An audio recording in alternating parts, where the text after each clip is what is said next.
চাল খাবে, ভারতবর্ষের আলু খাবে, ভারতবর্ষের পানি খাবে, ভারতবর্ষের বিদ্যুতের আলো নেবে।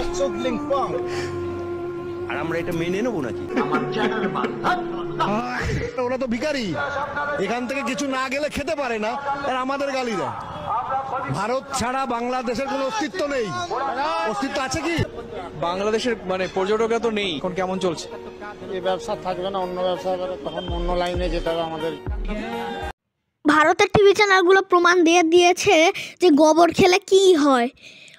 আজকের এপিসোডে আমরা দেখবো যে ভারতের মানুষ এবং তার সাথে টিভি চ্যানেলগুলোও কী পরিমাণ বাংলাদেশের উপর অপপ্রচার চালাচ্ছে, ভারতের মানুষগুলো এবং টিভি চ্যানেলগুলো।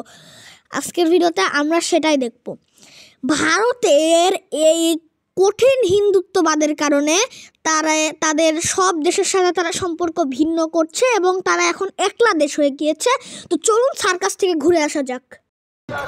এখান থেকে কিছু না গেলে খেতে পারে না, আর আমাদের গালি দেয়। ভারত ছাড়া বাংলাদেশের কোনো অস্তিত্ব নেই।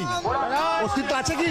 ভাই, এই লোকটাকেও পাবনা মেন্টাল হসপিটালে ঢুকায় পিছন দিয়ে গরম টাটকা সিদ্ধ ডিম থেরাপি দেয়।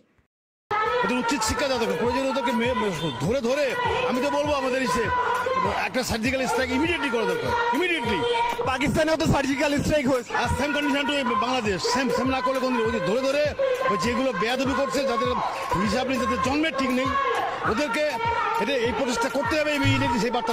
আরে এই কাকু নাকি বাংলাদেশের উপর সার্জিক্যাল স্ট্রাইক দিবে। আরে দাও সার্জিক্যাল স্ট্রাইক, আসো ভারত, আমাদের কোনো সমস্যা আছে নাকি? তোমরা ভারত আসো, আমরা বাস নিয়ে রেডি আছি।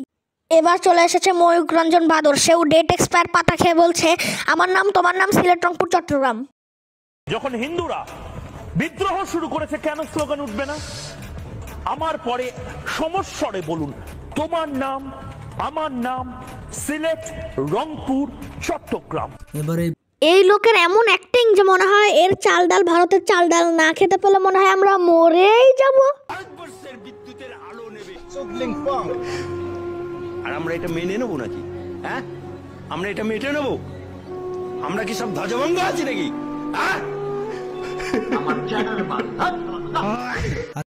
পাকিস্তান, আফগানিস্তান সব আমাদের পক্ষে, আর চায়না তো একদম সবকিছু খুলে বসে আছে। আজ শুভেন্দু হিন্দু হিন্দু করছে, কিন্তু সে কুরবানির দিন মুসলমানের বাসায় গিয়ে আজকে সনাতনী হিন্দু করছে। এই শুভেন্দু আমার সামনে কুরবানির দিনে 1 বাটি না 2 বাটি না 3 বাটি গরু গোশত, 3 বাটি পশ্চিম মেদিনীপুরে শাহাবুদ্দিনের বাড়িতে নাম বলে দিচ্ছি। আবার রাতে খাবে বলে আবার টিফিন কেরিয়া করে দয়ে নিয়ে গেছে। ময়ূক রঞ্জন বাদরের মতো আরেকজন এ বলছে নাকি ভারতবর্ষের চাল, আটা এবং গমের উপর আমরা নাকি নির্ভরশীল, ওটা না পেয়ে নাকি আমরা মরে যাব না খেতে পেয়ে। থেকে চাল রপ্তানি হয় বাংলাদেশে, যা খেয়ে দুবেলা দুমুঠো এই উগ্র মৌলবাদীরাও বেঁচে থাকেন। ভারতের গমের উপর নির্ভরশীল এই বাংলাদেশ, উগ্র মৌলবাদীরা দেখতে পাচ্ছেন আলু পেতে ভারতই ভরসা। আপনারা আলুটাও ঠিক করে চাষ করতে পারেন না। ভারত থেকে শস্য যায়, ডাল যায়, খেয়ে বেঁচে থাকেন, দুবেলা দুমুঠো খেয়ে বেঁচে থাকেন উগ্র মৌলবাদীরা। মশলা পেতেও ভারতকে ভরসা করতে হয়। আর চিনি, লবঙ্গ, গোলমরিচ সব ভারত থেকে চায়। চিনিতেও ভারতের উপর নির্ভরশীল করতে হয়, কারণ চিনিটাও উৎপাদন করতে পারেন না, আখটাও ঠিক করে চাষ করতে পারেন না। আপনারা বাংলাদেশ থেকে কলকাতায় আসেন, দিল্লিতে যান, লজ্জা করে না উগ্র মৌলবাদীদের? তো এই একের পর এক তথ্য, ভারত থেকে যন্ত্রাংশ রপ্তানি হয়, কিন্তু এই যদি চাল না যায়, ডাল না যায়, তেল না যায়, নুন না যায়, কি করবেন? কি খাবেন আপনারা? উগ্র মৌলবাদীরা আপনারা কি খাবেন? এবার দেখুন বাংলাদেশে পর্যটকেরা আর ইন্ডিয়া যাচ্ছে না, ইন্ডিয়ার দোকানদারদের এখন কি অবস্থা নিজের চোখেই দেখে নিন। বাংলাদেশের পর্যটকরা তো নেই, এখন কেমন চলছে? এই ব্যবসা থাকবে না, অন্য ব্যবসা হবে, তখন অন্য লাইনে যেতে হবে আমাদের। কিছু ভাবার কি আছে? মোদিবাবু এখন ভিসা দিচ্ছেন, আমরা কি করবো? আমাদের কিছু করার আছে? ওনারাই তো ক্ষমতা সবকিছু, দিলে হবে, না দিলে আর কি করা যাবে? সিস্টেমটা বন্ধ হয়ে যাবে। বাংলাদেশ না আসলে মার্কেট বন্ধ হয়ে যাবে। খরচা আছে, বাংলাদেশ আসলেই বিজনেস হবে না হবে। নিঃসন্দেহে তুই ঠিক কথা বলেছিস। আসলে বাংলাদেশের কেউ কলকাতায় যাওয়ার আগেই তারা ভিসা বন্ধ করে দিয়েছে, কারণ তারা যেন বলতে পারে বুক ফুলিয়ে যে আমরাই ভিসা বন্ধ করে দিয়েছি। কিন্তু বাংলাদেশের কেউ যেতে চাচ্ছে না ভারতে, ভিসা বন্ধের জন্য নয়। শহর কলকাতার ছবিটা একটু দেখাই। ফাঁকা করছে রাস্তা, ফাঁকা হোটেল, রেস্টুরেন্ট। বাংলাদেশে অশান্তির আঁচ যেন এসে পড়েছে কলকাতার মার্কো স্ট্রিটে।